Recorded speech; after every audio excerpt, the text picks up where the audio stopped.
termasuk juga soal kesiapan energi di Indonesia saat ini yang negara sudah mendorong itu, yang Walhi sebut sebagai, lagi-lagi ini saya mengingat bahwa ada solusi palsu. Paradigma pemerintah sih yang memang perlu dirubah dulu gitu ya. Bagaimana melihat bahwa kita bicara soal pangan, bicara soal kedaulatan pangan itu perlu sistemnya yang dirubah, mengembalikan semuanya, mulai dari kepemilikan, mulai dari penentuan alat produksinya, tanahnya dan lain sebagainya, itu kembali ke produsen pangan itu sendiri. Saya yakin dari zaman Soeharto juga udah ngomongin ketahanan energi ya Bang ya. Kemudian sekarang gitu ya, jadi kan sebenarnya program-program kebijakan pemerintah itu kan diujinya saat-saat krisis gini ya. Pulihkan Indonesia. Selamat pagi, siang, sore, malam, teman-teman semua, kapanpun kalian menyaksikan, dimanapun kalian berada, semoga kita sehat selalu. Selamat menyaksikan podcast Opsi, obrolan penting tapi santai kita, gitu ya. Nah, kali ini kita akan bahas soal krisis global, gitu ya. Karena perang Amerika-Israel versus Iran, gitu. Dan secara spesifik kita akan bahas krisis energi dan krisis pangan gitu ya akibat dari perang itu di Indonesia. Nah, kita sudah kedatangan kakak-kakak, abang-abang kita yang keren ini. Mungkin bisa perkenalan dari Kak Iva dulu boleh? Oke, halo sahabat Walhi dimanapun teman-teman berada. Perkenalkan, saya Iva, pengkampanye untuk isu pangan dan ekosistem esensial. Selamat menyaksikan. Oke, makasih Fa. Halo teman-teman, sahabat Walhi dimanapun berada di seluruh Indonesia. Perkenalkan, saya Faisal Ratuela, pengkampanye tambang dan energi Walhi Eksekutif Nasional. Terima kasih. Saya nih yang belum kenalan malah. Teman-teman, saya Patria, saya pengkampanye untuk isu iklim dan isu global di Walhi Nasional. Jadi Kak Iva, Bang Ical, mungkin kita bisa mulai dulu dari sejumlah fakta gitu ya, bahwa sebetulnya perang yang terjadi di Iran gitu ya, itu kan 20% minyak dunia ini kan lewat Selat Hormuz gitu. Sedangkan kebutuhan minyak nasional kita itu impor kita itu 1 juta barel per hari gitu, dan cadangan minyak kita itu cuma cukup 20-25 hari gitu ya. Gitu. Pemerintah sendiri gitu ya merespon konflik ini gitu ya, sudah menerapkan WFH di setiap hari Jumat mulai tanggal 1 April kemarin gitu. Kemudian harga aftur juga sudah naik sebesar 38%. Imbasnya adalah kenaikan harga tiket pesawat gitu ya 9-13% gitu. Nah, pemerintah itu memberikan subsidi sebesar 2,6 triliun gitu untuk harga tiket. Nah, kalau ini terus berlanjut gitu ya, kan dikhawatirkan subsidi ini meningkatkan hutang kita gitu. Untuk LPG sendiri juga sebenarnya Indonesia itu mengalihkan impor dari Timur Tengah ke Amerika dan Australia gitu ya. Dan saat ini LPG kita itu 70-75% impornya itu dari Amerika, 20%-nya dari Timur Tengah, dan sisanya itu dari negara lain termasuk Australia gitu. Nah, fakta-fakta ini tuh kan sebenarnya menunjukkan bahwa energi kita ini nggak tahan gitu. Dengan adanya konflik di Timur Tengah sana, dalam negeri ini tuh bergejolak gitu. Padahal kalau dari pengalaman saya gitu ya Bang, kayak saya dengar dari zaman SBY lah seenggaknya gitu. Terus kemudian Jokowi, kemudian Prabowo selalu menggaungkan ketahanan energi, ketahanan pangan gitu ya. Tapi udah 20 tahun lebih gitu ya, begitu ada krisis global ini kita kalang kabut gitu ya. Nah, sebenarnya gimana sih Bang? Nah, saya mulai dari Bang Ical dulu nih. Kalau pemerintah nih sebenarnya gimana sih mengelola energi kita di dalam negeri ini Bang? Selama ini gitu. Jadi ketika ada krisis kok kita kalang kabut gitu. Gimana Bang Ical? Iya, teman-teman, sebenarnya diskusi serius tapi santai. Tapi kayaknya bukannya kita yang kemungkinan bisa santai. Menurutku sebenarnya Ini adalah proses pengingat kedua dalam konteks rantai proses situasi objektif di Indonesia saat ini. Sebenarnya aku ingat satu catatan penting. Sebenarnya eskalasinya sudah terjadi, misalnya kejadian-kejadian di tahun 70-an, kemudian di tahun krisis moneter di 98, 99, dan yang terakhir di saat ini. Sebenarnya di antara 98, 99 dengan hari ini, itu kita sebenarnya sudah diingatkan di proses misalnya COVID-19 di tahun 2018 sampai 2021 soal bagaimana efek domino nanti ketika kita terjadi krisis. Nah, fakta hari ini sebenarnya situasi memanas di antara Iran, Amerika dengan Israel sebenarnya ini mengakibatkan krisis di belahan dunia. Kita tidak bilang bahwa Indonesia saja, tapi banyak negara-negara yang lain. Problem hari ini di Indonesia adalah sebenarnya carut marut tata kelola energi di Indonesia itu membuat ketidaksiapan kita untuk menghadapi krisis-krisis yang terjadi, terutama hari ini soal Selat Hormuz. Bahwa ada upaya yang dilakukan oleh negara saat ini, iya ada dilakukan dengan beberapa kebijakan, termasuk salah satunya saat ini muncul adalah tetap menjaga subsidi terhadap beberapa sektor-sektor kunci. Yang kedua, menerapkan proses efisiensi di beberapa institusi negara sehingga kemudian menghindari penggunaan BBM secara berlebihan. Tetapi termasuk yang disampaikan tadi soal meskipun BBM dalam kategori Pertalite dan beberapa lain masih tetap aman karena disubsidi, tetapi perlu diingat bahwa masyarakat Indonesia tidak saja menggunakan di kelas rendah yang menggunakan kendaraan di dalam kota lokal, tetapi di konteks penerbangan itu juga cukup tinggi. Itu berpengaruh dan saya kira itu memukul pertama di konteks situasi hari ini. Yang berikutnya adalah di konteks soal ini dia jadi efek domino di mana kalau Selat Hormuz menjadi bagian sentral jalur perdagangan minyak, maka kita tarik ke Indonesia adalah Selat Malaka menjadi jalur ekspor impor yang sangat urgent penting, dan dia pasti akan memukul ekspor impor Indonesia yang saat ini mulai bisa jadi mulai kembali. Termasuk juga soal kesiapan energi di Indonesia saat ini yang negara sudah mendorong itu, yang Wali sebut sebagai, lagi-lagi ini saya mengingat bahwa ada solusi palsu energi yang sebenarnya relate dengan situasi hari ini, gitu. Apa faktanya misalnya? Mestinya kan transisi energi itu sudah ketika 2018 lewat proyek strategis nasional, peruntukannya sebenarnya itu yang selalu kami ingatkan, bahwa mempersiapkan ketahanan energi nasional lebih penting dibanding kemudian melakukan ekspor terhadap bahan baku itu sendiri.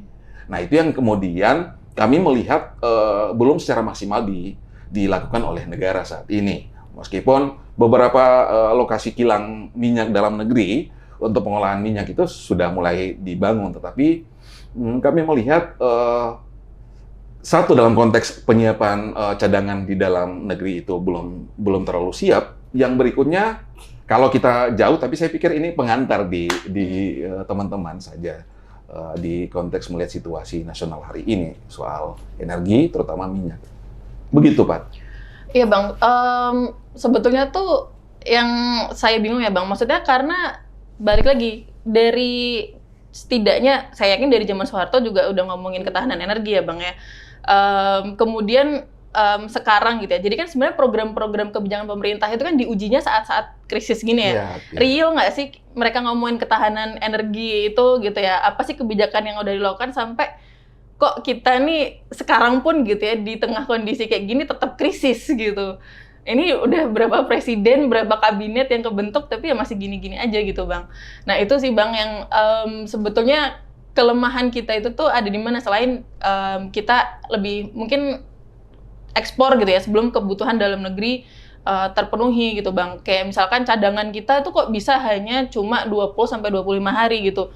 Jepang bisa sampai 200 hari gitu. Padahal kita itu secara sumber daya nggak kurang-kurang loh, Bang, gitu.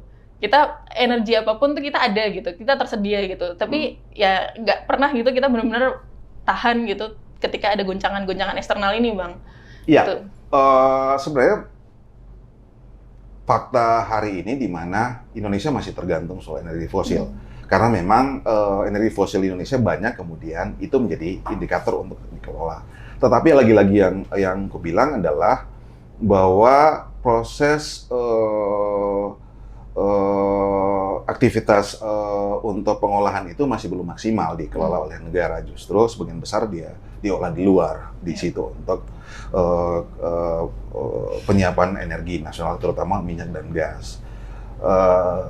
Berkembang informasi di mana Indonesia belum masih stabil soal kondisi situasi Selat Hormuz. Tapi ingat bahwa cadangan, meskipun Indonesia punya skenario untuk tidak memindahkan kebutuhan minyak tidak yang melintas Selat Hormuz, tetapi kemudian mereka memindahkan ke saat ini kan selain Australia, terus kan Amerika, Singapura juga yang terdekat, negara terdekat yang kemudian Indonesia mengimpor BBM itu sendiri. Yang tidak dilihat secara detail itu bahwa meskipun negara yang terdekat, tetapi kemudian bisa jadi eskalasi politik di akibat dari konflik ini, itu kemudian negara-negara yang memiliki cadangan sumber daya ini menaikkan eskalasi minyaknya untuk menjual ke daerah-daerah yang membutuhkan. Itu kan sebenarnya teori ekonomi, di mana kebutuhannya tinggi karena situasional, mereka bisa menaikkan itu, apalagi kalau tidak ada kerjasama yang seimbang. Nah, itu yang menjadi catatan yang belum dilihat oleh negara saat ini. Yang berikutnya sebenarnya kan, lagi-lagi kami bilang bahwa potensi sumber daya alam di konteks migas itu sangat banyak, bahkan ada yang dicadangkan oleh negara, tetapi lagi-lagi yang dikelola itu belum sistemik diarahkan pada membangun ketahanan energi nasional. Dalam konteks itu dulu, soal energi fosilnya. Kita belum bicara bahwa bagaimana negara ini memiliki sumber daya alam di luar non-fosil ini yang sebenarnya bisa dikelola, dan mestinya ini sudah disiapkan jauh-jauh hari untuk mempersiapkan diri dalam menghadapi situasi ini. Ini yang kami pikir tidak serius dilakukan oleh negara. Misalnya begini, sederhana kalau bisa mengantarnya. Linear dengan kebijakan transisi energi saat ini, di mana nikel sebagai bahan baku untuk kendaraan listrik dan transisi energi ini tetap belum kami lihat menyentuh substansi dalam negeri di konteks misalnya begini. Meskipun ada catatan kunci di mana kebijakan Prabowo saat ini ada program 100 gigawatt energi pembangkit listrik tenaga surya yang akan dibangun di 80.000 desa, tetapi kemudian kami khawatirkan akan kalau itu tidak dilakukan roadmap secara jelas, maka itu akan membuat pertama dalam konteks penyiapan infrastrukturnya itu akan membuat dampak sosial terhadap masyarakat karena dia menggunakan lahan yang cukup besar. Untuk membangun satu kawasan PLTS itu bisa jadi ada dua model yang dilakukan. Satu model di darat, yang kedua model menggunakan danau perairan untuk membangun sistem itu. Dan itu pasti akan mengganggu kalau di konteks digunakan di danau atau di waduk, itu akan mengganggu aktivitas penangkapan nelayan dan pembudidaya di sekitar waduk tersebut, begitu pun di laut. Ini yang kami pikir penting saat ini menjadi catatan kunci sebenarnya. Selat Hormuz konflik ini sangat penting untuk negara harus benar-benar mempersiapkan dan memastikan daya tahan energi nasional itu harus segera mungkin dilakukan. Karena kita tidak bisa mengantisipasi bahwa krisis ini akibat dari konflik di Selat Hormuz itu bisa kemudian reda dalam konteks 2 bulan dengan sesuai dengan apa yang dicadangkan kebutuhan energi nasional di saat ini dicadangkan oleh negara untuk menjawab krisis itu sendiri. Kami tidak yakin dia akan bertahan karena tergantung eskalasi politik di sana. Begitu. Menarik ya Pak pembahasannya. Jadi Bang Ical kalau tadi sempat disentil dikit gitu ya soal soal solusi palsu. Apakah yang konteks nikel itu juga dianggap sebagai solusi palsu? Iya gitu ya. Iya, justru itu linear. Kenapa aku bilang nikel itu sebagai solusi palsu? Karena memang hampir kami tidak melihat dalam konteks advokasi di tingkat tapak yang dikerjakan oleh teman-teman di mana investasi nikel itu berada, misalnya di teman-teman di Sulawesi, Sulawesi Tengah, Sulawesi Tenggara, Sulawesi Selatan, dan bahkan Maluku Utara. Kami tidak melihat energi nikel itu digunakan untuk kebutuhan warga masyarakat yang berada di wilayah tersebut dalam konteks penyiapan energi. Padahal negara provinsi tersebut memiliki karakteristik yang berbeda-beda, termasuk bentangan alam yang berbeda. Nah, mestinya kan infrastruktur dibangun dalam konteks pertambangan nikel itu menyiapkan kebutuhan di nasional, dan kami tidak melihat, justru dampaknya malah masyarakat yang berada di wilayah pertambangan harus terpapar dengan dampak ekologi, terus pergeseran pekerjaan mereka, dan hati-hati loh, karena memang situasi ini itu akan berdampak terhadap daya tahan masyarakat di Indonesia, khususnya di wilayah-wilayah yang terdampak langsung ekstraksi pertambangan nikel, terhadap laju percepatan krisis iklim. Dan itu dia akan berdampak terhadap krisis pangan yang luar biasa. Dan ini sudah terjadi. Kalau dilihat skala persentase misalnya, aku belum dapat detail informasi terkait dengan seberapa besar penggunaan perhubungan kapal terbang untuk mendistribusikan kebutuhan ekonomi atau logistik di daerah-daerah di Nusantara. Tetapi sejauh yang kami dapat, untuk membangun tata sistem ekonomi di antar daerah itu lebih menggunakan jalur perhubungan laut, dan ini akan terdampak. Dan pangan juga dihubungkan. Kalau ini harus disiapkan menjadi hal penting, termasuk cadangan pangan di setiap daerah. Saya kira Kak Iva lebih detail di konteks itu untuk melihat soal ketahanan pangan. Oke. Kita bisa lanjut ke soal krisis pangan nih Kak. Udah di bridging sama Bang Ical. Jadi sebenarnya kalau krisis pangan itu kan kalau kita melihat dari krisis energi ya Kak, sebenarnya yang paling jelas itu kan dari yang distribusinya tadi gitu ya. Truk pengangkut sayur gitu ya, itu kan pasti masih pakai BBM ya kita gitu, masih pakai bahan bakar fosil gitu. Terus juga LPG untuk masak itu yang sudah saya sebutkan tadi, kita masih banyak impor gitu. Nah, tapi sebetulnya faktor apa lagi sih Kak yang menyebabkan krisis pangan itu terjadi di dunia dan juga di Indonesia gitu? Oke Pak, saya mau mengantarnya begini. Di data Organisasi Pangan Dunia itu Bang, jadi ternyata harga pangan global untuk bulan ini itu naik sampai 2,4%. Itu tentu tidak terlepas dari konflik Timur Tengah gitu ya. Nah, ada dua hal sebenarnya kalau kita mau bicara dalam konteks sistem pangan di Indonesia yang tentu juga berkontribusi pada krisis pangan dan krisis energinya. Yang pertama, bahwa pemerintah hari ini masih sangat bergantung pada sistem impor, di mana kalau kita melihat data BPS 2024 gitu ya, 30% kebutuhan pangan nasional itu masih sangat bergantung pada pada pemenuhan dari luar negeri. Nah, yang kedua, kalau kita melihat sistem pangan di Indonesia ini, itu paradigmanya adalah paradigma pembangunan yang eksploitatif, yang ekstraktif.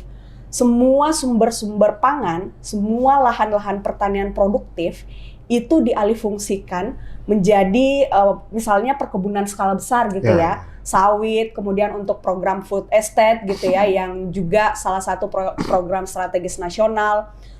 Dan juga tadi termasuk soal nikel yang sempat juga disinggung oleh Bang Ical gitu ya.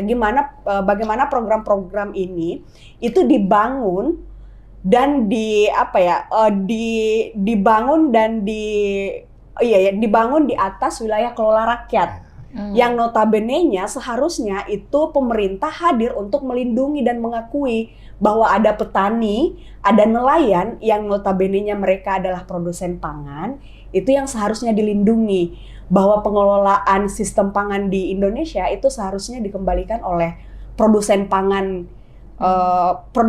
itu sendiri, termasuk juga perempuan gitu ya.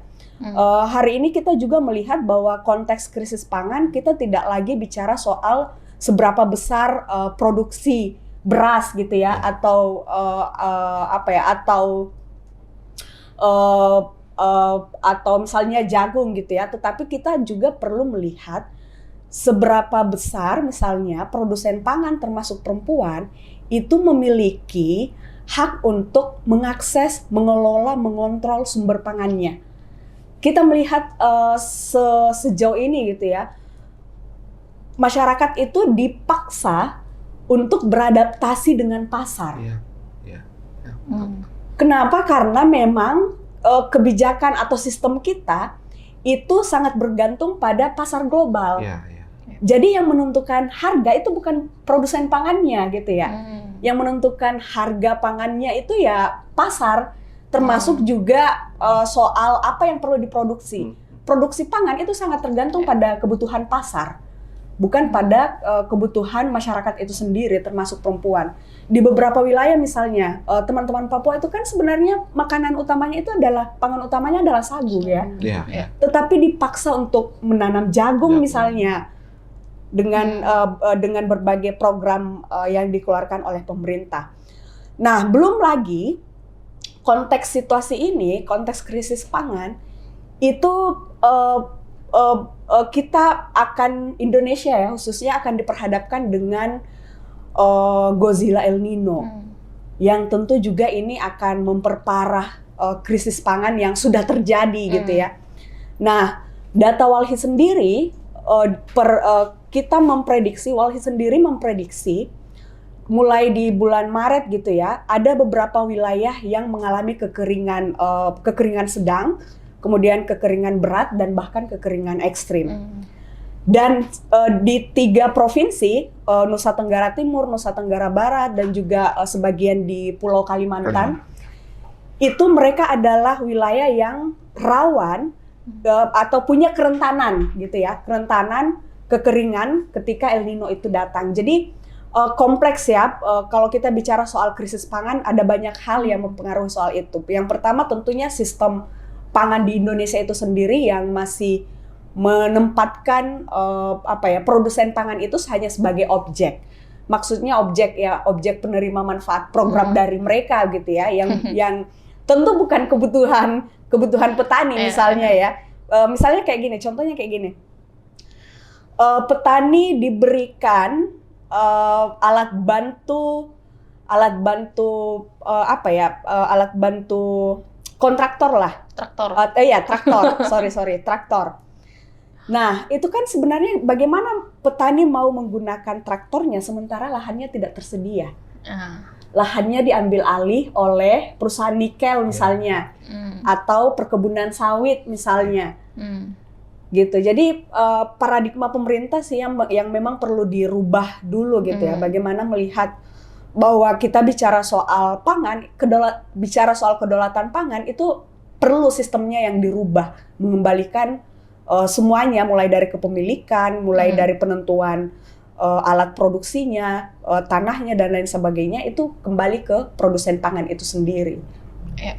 Menarik sih Kak, term yang dipakai kedaulatan pangan gitu ya, karena kalau petani kita aja nggak bisa menentukan harga dan nggak bisa menentukan komoditas, berarti kita tuh nggak berdaulat gitu ya. Disuruh tanam kentang, kemudian kentangnya dijadiin chips untuk snack dalam kemasan itu ya, terus entah diekspor atau untuk apa gitu ya. Nah itu sebenarnya bukan kita juga yang ini ya, petani-petani kita bukan yang menentukan ya kayak. Nah, gitu. Terus perusahaan yang beli vendor-vendor yang sudah ditentukan ini, yang membeli kentang di petani, itu juga harganya bukan petaninya yang menentukan gitu ya. Ya, betul, Dan mereka betul. mengolah jadi apa ya, kerupuk gitu ya, dijual di pasar-pasar misalnya gitu ya, mungkin gitu ya, yang tentu juga sangat bersaing dengan pasar-pasar yang sedang dikembangkan oleh petani gitu. Betul. Pasar-pasar tradisional akan mati gitu ya. Oke. Iya sih Kak. Jadi apa ya? Pangan itu kan kalau kita nggak makan tuh nggak hidup gitu ya. Ini kan kebutuhan dasar kita gitu ya. Dan juga energi gitu. Harus dilihat sebagai hak asasi manusia gitu. Bahwa negara berkewajiban untuk memenuhi ini gitu ya. Bahwa kita kemudian ditimpa krisis ini ya, atau menuju krisis gitu. Ini sebetulnya apa ya, tanggung jawab pemerintah itu besar banget gitu. Pemenuhan hak asasi ke masyarakat ini tuh tidak terpenuhi, utamanya untuk mereka yang kelompok rentan petani, nelayan, perempuan, kelompok miskin kota, masyarakat adat gitu ya. Jadi ini menyedihkan sekali sih. Iya, betul Pak. Jadi kayak begini, kalau kita menarik ke belakang gitu ya, sebelum konflik Timur Tengah itu sebenarnya kita udah krisis pangan. Kenapa kita bilang begitu? Di beberapa provinsi yang Walhi dampingi, itu sumber pangannya semua sudah habis, sudah dikeruk. Misalnya kalau kita bicara soal pesisir dan pulau-pulau kecil ya, beberapa pulau di Indonesia itu sudah dibangun pelabuhan-pelabuhan skala besar untuk mempercepat ekspor dan impor. Nah, pertanyaannya adalah pelabuhan itu untuk siapa gitu ya? Apakah itu untuk nelayan atau untuk sekelompok orang? Kan tentu itu bukan kepentingan nelayan begitu ya. Justru keberadaan pelabuhan-pelabuhan yang juga dimasukkan sebagai salah satu proyek strategis nasional justru meminggirkan nelayan tradisional, termasuk perempuan gitu ya. Perempuan yang banyak mengakses laut, yang banyak mencari kerang misalnya ya, karena saya asli Sulawesi yang sangat senang dengan seafood, itu kita sudah sangat sulit untuk menemukan yang segar-segar itu. Saya jadi keinget nih Kak, jadi nelayan Semarang itu dia cerita begini, sebetulnya harga ikan itu dari dulu tuh sama, tapi misalkan kayak gini, dulu itu mereka bisa tangkap 10 ikan harganya 100.000. Sekarang cuma tangkap 5 ikan, harganya tetap 100.000. Artinya jumlah ikan ini kan semakin sedikit dan semakin mahal gitu. Nah, ke depan hanya orang-orang yang punya uang yang bisa mengakses ikan laut gitu. Ini kan kita sebenarnya sudah krisis ya, harga udang, harga cumi, semuanya ini udah semakin mahal gitu. Kalau ini diteruskan, ya itu tadi hanya orang-orang tertentu aja yang bisa makan. Iya. Itu yang aku bilang, Pak, dalam konteks energi saat ini, situasi krisis ini memaksa negara harus tidak hanya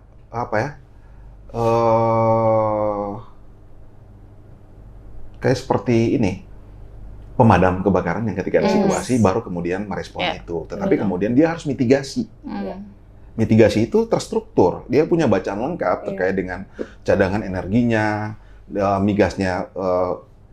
Tentunya SDM sudah punya itu, tapi kemudian yang harus dilihat adalah ketika konteks mentahnya itu sudah ada bahan bakunya, tetapi kemudian terjebak di konteks kesiapan infrastruktur pengolahan, maka itu harus disiapkan sesuai dengan kebutuhan nasional itu, termasuk melindungi proses di mana teknologi tepat guna yang saat ini digunakan oleh petani untuk menghasilkan produksi pangan mereka, itu juga terganggu.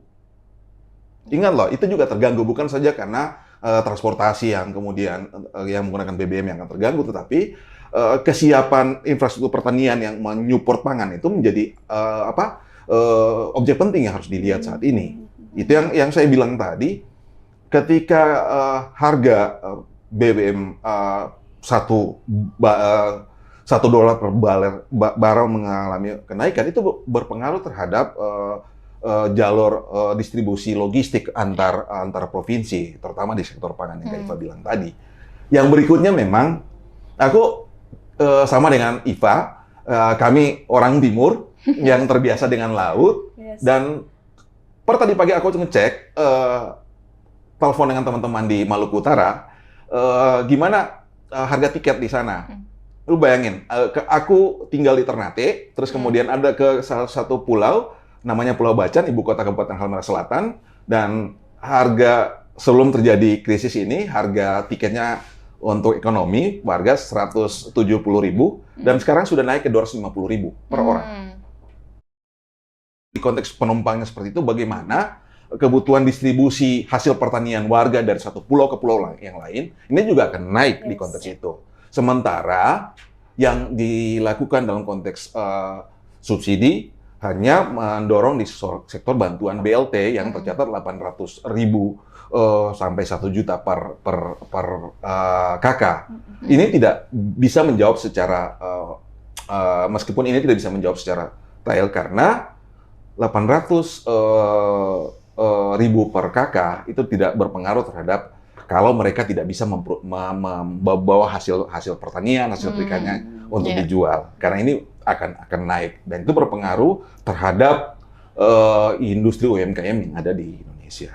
Itu yang menjadi kata kunci. Apalagi belum kalau kita lihat Godzilla El Nino, di mana wilayah tertentu dia mengalami panas ekstrim dan wilayah lain. Misalnya dalam catatan Godzilla El Nino ini kekeringan dan panas ekstrim itu terjadi di beberapa titik yang disampaikan oleh Iva tadi di bagian tengah dan barat, tetapi di bagian timur itu mengalami hujan yang ekstrim. Dan itu berkonsekuensi terhadap gelombang laut. Dan itu berkonsekuensi terhadap tidak lagi melautnya nelayan. Dan itu terjadi inflasi di sektor perikanan akan tinggi di konteks itu. Itu yang penting dilihat sebagai satu kesatuan. Satu kesatuan yang tidak bisa lepas pisahkan. Nah, celakanya ketika pembangunan ekosistem ketahanan pangan nasional dalam konteks energi itu masih coraknya corak ekstraktif dan destruktif. Padahal kita punya potensi sumber daya alam di konteks energi yang sebenarnya sudah ada, yang dimana kita mau belajar sebenarnya di komunitas lokal sudah ada itu. Tinggal memang kita butuh keseriusan negara. Kalian berpihak ke siapa? Konteksnya itu berpihak kepada masyarakat ataukah berpihak kepada oligarki nasional dan internasional? Begitu. Sebetulnya yang selalu saya pikirkan tuh begini, Bang. Orang Jawa kalau mau makan ikan enak itu sulit. Maksudnya ikan di sini tuh udah mati berkali-kali kalau kata orang Timur kan. Nah, kita itu sulit sekali menjaga ruang laut kita gitu ya, darat kita gitu ya. Untuk itu tuh tetap sehat gitu ya, sehingga makan yang kita konsumsi tuh sehat juga gitu. Nah, akhirnya kan kalau saya tuh pernah ada tuh, misalkan kepiting dari Maluku didatangkan ke Jawa gitu. Itu kan proses distribusinya kan panjang juga gitu. Emisi lagi, perubahan iklim, krisis iklim gitu kan. Nah, jadi krisis ini tuh memang sistemik gitu, dari pembangunan yang merusak ekosistem, kemudian pangan kita semakin berkurang gitu ya, dan distribusinya menjadi lebih panjang gitu. Nah, ini yang sebetulnya perlu kita sampaikan juga ya ke pemerintah gitu ya, bahwa sebetulnya di Jawa tuh petani masih ada loh gitu. Kita nggak perlu impor beras sebenarnya gitu. Kalau memang sawahnya nggak dijadiin kawasan industri gitu ya, nggak dijadiin PLTU gitu ya. Nah, itu yang, saya kalau udah mikirin kayak gini. Kemudian dampaknya, Bang, kalau energi ini benar-benar perangnya katakanlah masih berlanjut gitu ya, akan seperti apa sih gitu di Indonesia gini? Aku ngebayangin terjadi inflasi besar-besaran yang yang nanti terkena dampak yang paling tinggi itu ada di masyarakat kelas ekonomi menengah ke bawah ya kan, terdampak, terutama teman-teman, dia bisa menyasar teman-teman buruh karena bisa jadi industri-industri yang manufaktur dan yang lain yang membutuhkan pasokan BBM yang tinggi kan di level industri, dia akan membuat kebijakan untuk pengurangan produksinya, dan itu membuat terjadi PHK bagi pekerja yang berada di wilayah tersebut. Itu salah satu variabel yang kami lihat kalau ini panjang di prosesnya. Selain itu misalnya soal bisa jadi terjadi krisis pangan, kebutuhan pasokan ikan di daerah Jawa, karena rata-rata teman-teman nelayan di Jawa itu sudah melaut jauh, bahkan ke perairan Kalimantan, Sulawesi, bahkan ke daerah Maluku Utara sampai Papua. Mereka bisa berminggu-minggu, berbulan-bulan. Nah, itu ketika belum ada krisis saat ini. Nah, bagaimana ketika terjadi krisis ini dan dia panjang prosesnya. Dia tidak 2 bulan sesuai dengan target yang cadangan yang disiapkan oleh negara saat ini untuk menjawab krisis akibat dari konflik di Selat Hormuz. Itu saya kira agak ngeri sih prosesnya di itu. Sementara kami melihat bahwa negara ini hanya mencoba adaptif dengan melakukan pemangkasan di baik di sektor perjalanan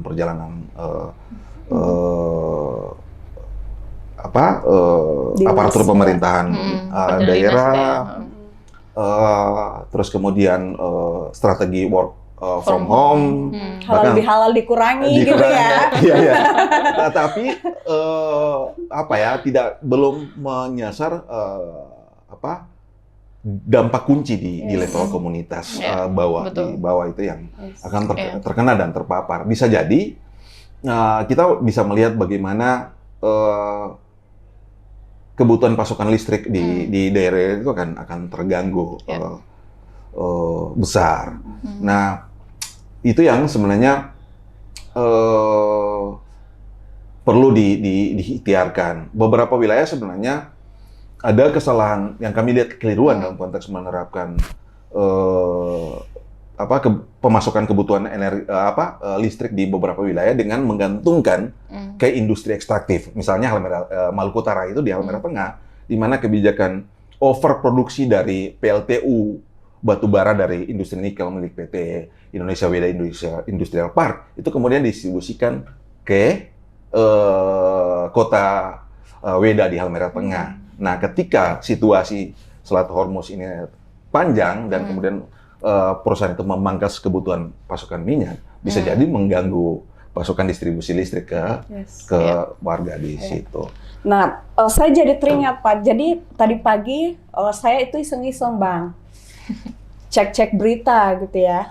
Terus ternyata pemerintah ini dalam konteks misalnya dalam merespon ancaman El Nino, itu sebenarnya mereka sudah punya upaya. Misalnya Kementan dengan statementnya ketersediaan beras gitu ya sudah cukup ketika El Nino.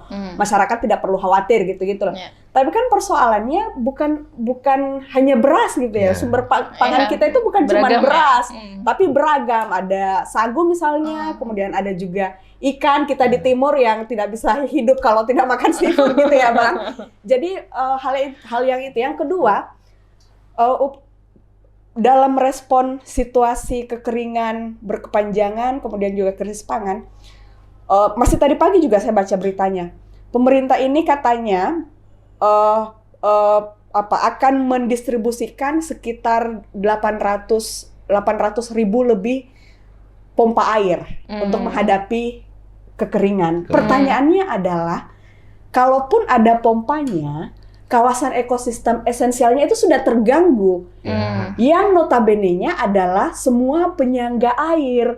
Kars kita sudah habis gitu ya. Gambut juga kita sudah habis gitu ya. Terus pompanya ini mau diapakan kalau kawasan ekosistem sumber airnya nggak ada sumber airnya sendiri itu yang tidak ada. Termasuk mungkin gitu kayak ya. Pak Jadi soal yang ini adalah karsnya itu kemudian dialih fungsinya kemana? Yes. Nah, rata-rata kan misalnya daerah-daerah kars itu yang bahan baku misalnya, aku dengar dan beberapa teman-teman kami di lapangan itu termasuk teman-teman di daerah itu menemukan bahwa kayak kawasan kars yang menyimpan sumber daya air yang luar biasa itu justru kemudian ditambang lagi untuk kebutuhan nikel. Lu bayangin. Di saat krisis iklim mestinya daerah kars itu menjadi zona penting untuk dilindungi, tiba-tiba dipindahkan untuk kebijakan negara lewat PSN untuk strategi nasional untuk adaptasi krisis iklim lewat nikelnya. Ini kan aku bilang gimana cara berpikir negara saat ini? Nah, itu yang kadang-kadang sering aneh di konteks itu. Meskipun ada kebijakan, aku lupa menyampaikan ke teman-teman sahabat Walhi kalau untuk negara berupaya untuk mengatasi ketegangan yang terjadi di Selat Hormuz ini dengan tidak saja mencari jalur lain seperti yang saya sebutkan tadi dan Fathia juga menyebutkan bahwa saat ini yang selain di Selat Hormuz, Indonesia menyuplai dari Singapura yang terdekat Singapura, Australia dan Amerika. Secara nasional juga menggunakan saat ini lagi mempersiapkan B50 biodiesel B50 yang diambil dari sawit sebagai bagian dari itu. Dan ini kan kemudian mengkhawatirkan ketika ini dipasok untuk kebutuhan teknologi kebutuhan yang terbarukan untuk kendaraan, ketika kebutuhannya tinggi bisa jadi ekosistem itu akan berubah secara besar karena kebutuhan untuk meluaskan perkebunan sawit lebih tinggi, sehingga kemudian karakteristik bentangan alam yang mestinya dia adaptif terhadap situasi iklim, terutama soal Godzilla El Nino ini, lagi-lagi tidak akan bisa menyiapkan diri untuk itu. Saya sering bilang begini, alam memiliki kemampuan untuk melakukan recovery diri secara alami. Tapi ketika itu bisa dilakukan jika alam itu memiliki metabolisme tubuh kalau di kita untuk kembali pulih. Nah, pertanyaannya adalah saat ini dia tidak lagi bisa memulihkan diri sendiri. Karena laju kerusakannya lebih cepat ya, Bang. Iya sih. Sebenarnya kalau dalam konteks kebijakan kita punya banyak kebijakan gitu ya, Bang. Misalnya kalau kita bicara soal UN Drop gitu ya, deklarasi PBB soal bagaimana perlindungan petani, nelayan, masyarakat adat dan juga kelompok rentan lainnya itu kan dijamin bagaimana mereka seluruh anggota PBB itu penting meratifikasi gitu ya dan mengakui, melindungi hak petani dan lain sebagainya. Tapi kan problemnya sekarang adalah memang sistem kita yang sedang tidak baik-baik saja gitu ya. Merubah kebijakan yang sudah baik gitu ya, menyatukan kebijakan ke dalam Undang-Undang Cipta Kerja misalnya, yang kita nilai Walhi sendiri juga menilai ya justru undang-undang itu yang memperluas eksploitasi, kerusakan lingkungan hidup dan sangat jauh dari kata keadilan ekologis dan juga bagaimana melihat konteks kedaulatan pangannya itu sangat jauh. Nah, yang kedua bicara soal konteks kedaulatan pangan, sebenarnya sistem pangan itu memang harus dikembalikan ke rakyat itu sendiri, gitu ya, petani, nelayan. Karena mereka yang paling tahu soal mereka yang paling kebutuhan. tahu. Saya sendiri misalnya yang background-nya mahasiswa misalnya ya, saya tidak tahu gimana misalnya struktur tanah, tanaman apa yang cocok. Yang tahu itu ya mereka yang punya pengetahuan itu, mereka yang punya pengalaman itu, maka seharusnya negara kalau mau berbicara, kita tidak lagi bicara dalam aspek ketahanan pangannya gitu ya, Bang. Tapi kita harus lebih maju bahwa hari ini kita perlu berbicara soal kedaulatan pangan. Bahwa kedaulatan pangan itu tercapai ketika sistem pangannya dirubah dan mengembalikan itu semua ke produsen pangan itu sendiri. Nah, Walhi sebenarnya punya wilayah kelola rakyat itu, Bang. Yang memang bagaimana seluruh pertaniannya, kemudian tanamannya itu semua dikembalikan ke teman-teman produsen pangan, ya, bukan ditentukan oleh perusahaan, bukan ditentukan oleh pasar global gitu ya. Berarti memang soal krisis pangan, krisis energi ini permasalahannya sistemik sekali ya. Nah, jadi kita nggak bisa hanya dengan menanam di mana kemudian tumbuh, kemudian krisis ini selesai gitu ya. Ini kan butuh sebetulnya waktu yang cukup panjang gitu ya. Tapi ini sebetulnya lebih ke kemauan politik pemerintah aja gitu. Sejauh mana mau mau tidak melepaskan diri, bisa, tidak bergantung gitu ya. Ada dua aspek yang lebih penting sebagai catatan di soal diskusi kita hari ini.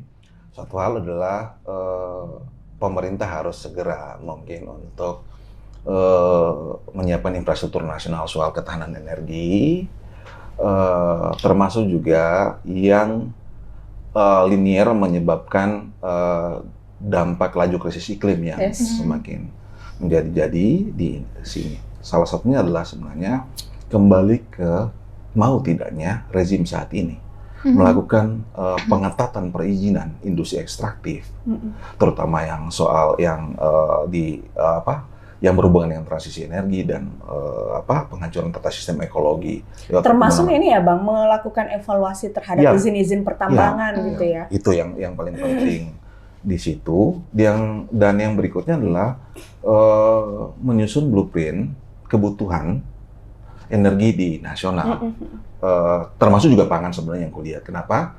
Kan yang terlihat saat ini negara lebih fokus untuk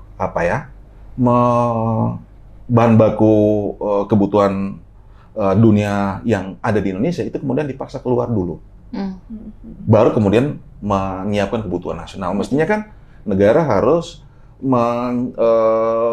memiliki data yang jelas terkait dengan seberapa besar kebutuhan energi nasional yang harus dicadangkan dan disiapkan untuk kebutuhan dalam negeri. Itu dulu, baru kemudian keluar. Itu yang belum sih. Oke. Ya, satu lagi Pak. Ya. Bicara soal produsen pangan, itu kita sering luput bahwa produsen pangan itu juga adalah salah satunya perempuan. Ya. Nah, perempuan itu sebenarnya punya peran penting dalam mulai dari produksinya sampai konsumsinya, itu mereka sangat punya peran yang cukup banyak begitu ya.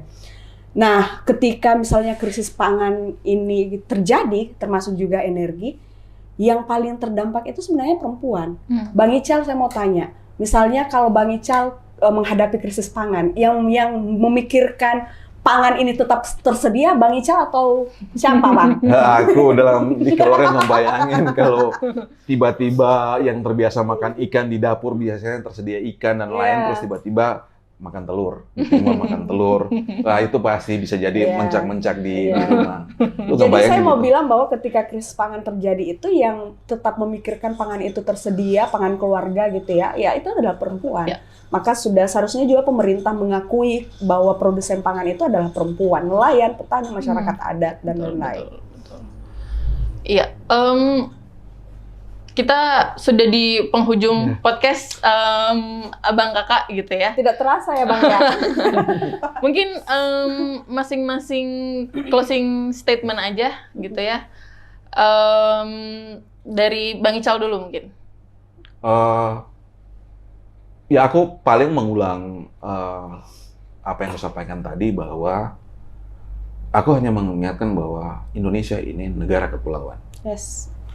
Sehingga kemudian ketika di daerah kepulauan tidak bisa kemudian dipisahkan antara ini Kalimantan pulau besar, sehingga kemudian ketika perkebunan monokultur dan ekstraksi pertambangan yang luar biasa, dia akan tidak berdampak terhadap wilayah yang lain. Itu salah cara pandangnya. Dia satu gugusan ekosistem pulau-pulau yang saling terkait kebutuhannya antara pulau besar dengan pulau kecil, termasuk hari ini. Ini menjadi warning ke kita semua sebagai warga negara Indonesia, terutama ke rezim saat ini, sebetulnya untuk memastikan cadangan energi nasional, terutama soal kehajat hidup masyarakat Indonesia, itu lebih diprioritaskan dulu. Dan yang kedua adalah proses untuk penegasan terhadap aktor-aktor nakal yang bermain dalam konteks kelangkaan BBM energi ini. Karena saya kira pengalaman sebelumnya terjadi bagaimana ada korupsi di tubuh salah satu BUMN, di mana orang-orang yang mestinya menjaga ketahanan energi nasional, mereka terlibat untuk melakukan proses korupsi di situ. Itu yang memang butuh keseriusan negara untuk memproteksi itu. Dan saya kira ini menjadi hal kunci, karena ini jadi kayak wabah di saat kita mengalami krisis saat ini. Ada orang yang bermain di situasi-situasi ini untuk menguntungkan diri sendiri. Saya kira itu menjadi kunci. Yang terakhir adalah rakyatlah yang menentukan mereka bisa menggunakan energi ya seperti apa. Karena aku belajar terkait dengan bagaimana ketahanan energi itu sudah dari dulu sudah dilakukan oleh komunitas di wilayah-wilayah di seluruh Indonesia. Saya kira itu. Kita harus berani untuk belajar menggunakan energi yang kita miliki dan sumber daya teknologi diarahkan sesuai dengan kebutuhan-kebutuhan berdasarkan karakteristik dari bentangan alam di Indonesia. Itu sih. Oke, terima kasih Bang Ical. Kak Iva, silakan. Ya, kalau saya sendiri sebenarnya yang paling penting menurutku ya adalah perubahan sistem itu sendiri gitu ya. Bagaimana paradigma pemerintah dalam sistem pangan ini tuh harus dirubah mulai dari hulu sampai hilir gitu ya. Kawasan ekosistem esensial yang sudah dirusak untuk program atau proyek strategis nasional itu harus dilakukan pemulihan gitu. Dan yang penting juga adalah konteks kedaulatan pangan ini ya kembalikan ke mereka yang produsen pangan. Jangan kita yang menentukan, dan pemerintah bukan pemerintah yang bergantung pada atau melihat peluang pasar gitu ya, kemudian menekan produsen pangan untuk memaksa beradaptasi dengan kebutuhan pasar itu sendiri gitu. Jadi kalau bicara soal kedaulatan pangan ya rakyat adalah kunci dari kedaulatan pangan itu sendiri, bukan perusahaan, bukan pemerintah, dan juga bukan oligar yang bermain di belakangnya kayak gitu, Pat. Oke, terima kasih Kak Iva, Bang Ical. Jadi kalau saya boleh simpulkan gitu ya, sebetulnya menghadapi krisis global gitu yang kemudian imbasnya adalah krisis energi dan krisis pangan di Indonesia ini sebenarnya diperlukan perubahan sistemik gitu ya.